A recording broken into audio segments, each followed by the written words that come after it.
La candidate Farida Mejdoud a donné le ton hier soir à Châteauroux, celui de défendre la voix de la classe populaire. Sa liste est composée uniquement de travailleurs ou de retraités. En 2015, la candidate avait réalisé le score de 1,70% aux élections régionales. La tête de liste pour les régionales de lutte ouvrière Faire entendre le camp des travailleurs est enseignante en français et histoire-géographie dans un lycée professionnel à Orléans. Elle a adhéré à lutte ouvrière dans les années 70 à Vierzon. Elle souhaite injecter plus d'argent dans les domaines de la santé et de l'enseignement. Sa tête de liste départementale dans l'Indre est Véronique Gélineau, aide-soignante à la retraite. Étienne Bonneau a rencontré Farida Mejdoud hier soir. Pour la troisième fois consécutive, Farida Mejdoud entend porter la voix des travailleurs aux élections régionales.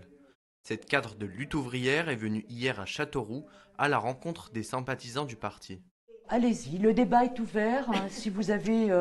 Au programme des discussions, le contexte politique et social après la crise sanitaire du Covid-19.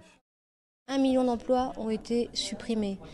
Et on a vu que c'est eux qui portent toute la société. Tout le travail, il est fait par les travailleurs, les ingénieurs, les techniciens. Ceux qui sont à la tête des grands groupes, ils font rien. Ils font que encaisser. Donc le travail, il est collectif, il est social. Et les profits, ils sont privés. Et nous, on veut que les profits, ils soient mis à la collectivité de tous pour répondre aux besoins de tous. Mais pour mettre en commun les profits et les moyens de production, Farida Mejdoud ne compte pas sur les institutions actuelles telles que le Conseil régional. La région, comme l'État, comme l'Europe, ce sont des institutions qui servent à siphonner l'argent public pour arroser les grands groupes. Donc, ce n'est pas à ce niveau-là que ça se passera. Il n'y a rien à attendre de ces institutions. Il faudra que les travailleurs créent leurs propres institutions, qui s'organisent en comité, en collectif, partout où c'est possible, qu'ils exigent, qu'ils demandent des comptes. Le renouvellement des institutions politiques est aussi porté par d'autres listes dans cette élection, à l'instar de Démocratie écologique qui souhaite la mise en place d'une assemblée régionale citoyenne en parallèle du conseil régional. Une proposition qui laisse plus que sceptique la candidate trotskiste. Une assemblée de travailleurs et de citoyens qui n'a aucun contrôle sur l'économie, aucun contrôle sur les entreprises, qui s'accommode de l'exploitation patronale, c'est un leurre. Si la liste de lutte ouvrière rejette cette idée, elle n'envisage pas davantage une quelconque alliance avec un autre parti, même de gauche. La gauche, elle s'est aplatie devant tous les grands patrons, elle a fait la même politique que la droite. Pour nous, c'est un ennemi. C'est un ennemi qu'il faudra combattre. Politiquement, la gauche au pouvoir, ça a toujours été l'ennemi des travailleurs. C'est un euphémisme de considérer comme infimes les chances de lutte ouvrière d'être élu dimanche. Cette candidature est donc présentée davantage comme un porte-voix des classes populaires. Alors nous, les travailleurs, il faut qu'on soit offensifs, il faut qu'on soit fiers de notre classe. L'irresponsabilité, elle est du côté des capitalistes, et donc il faut renverser ce système capitaliste. Toute l'histoire du mouvement ouvrier, elle révèle que c'est par les luttes que les choses elles changent réellement. Changer les choses, c'est entre autres répartir le temps de travail pour endiguer le chômage de masse. Ils ne demandent pas grand-chose, c'est les 1% sur les 5 millions qu'ils ont reçus, Renault. Ici, il y a un groupe qui licencie, c'est Alvanswil, qui fait sous-traitant automobile. Il faut maintenir les emplois, parce que quand on perd son travail, on perd tout.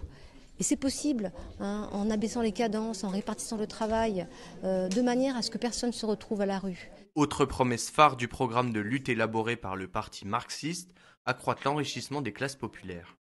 Avec un pouvoir d'achat qui est en train de s'effondrer, il est vital d'augmenter tous les salaires, les pensions de retraite, les allocations, parce que les prix augmentent, il faut qu'ils soient indexés sur les prix.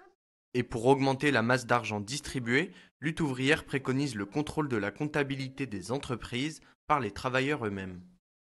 Et là, on verrait que c'est possible d'embaucher, on verrait que c'est possible d'augmenter les salaires. Est-ce qu'on pourrait penser une société qui prendrait soin des plus faibles, des plus diminués ? D'après la candidate, cette solution permettrait aussi de résoudre les problèmes environnementaux liés au productivisme. Si on veut en finir avec cette pollution qui menace la planète, il faut en finir avec la dictature des grands groupes. Il faut leur enlever leur pouvoir de nuisance. Donc oui, une des mesures qu'on préconise, c'est l'expropriation des grands groupes capitalistes. Que les entreprises, elles soient dirigées par les travailleurs eux-mêmes. Et même si de nombreux sympathisants déplorent une mobilisation en baisse au fil des décennies parmi les ouvriers et les employés, leur chef de file ne perd pas espoir. La mesure de trop qu'ils vont imposer aux classes populaires, c'est eux qui vont provoquer les révoltes. Ça, on le voit aux quatre coins du monde en permanence. Il y a des révoltes en permanence. Les populations ne sont pas passives, elles n'acceptent pas. Alors ça, moi, je pense qu'il y aura des révoltes, c'est sûr. Et Et le programme qu'on défend, le sens de notre programme, c'est que ces révoltes, elles trouvent une issue. Et la seule issue possible, c'est de renverser le capitalisme et de trouver le chemin pour ça. Et nous, ce qu'on propose, c'est ce chemin. Si Farida Mekdoud ne se fait guère d'illusions quant à ces élections régionales, elle et ses camarades de lutte espèrent que cette candidature permettra de faire un pas vers un changement radical du système politique et économique.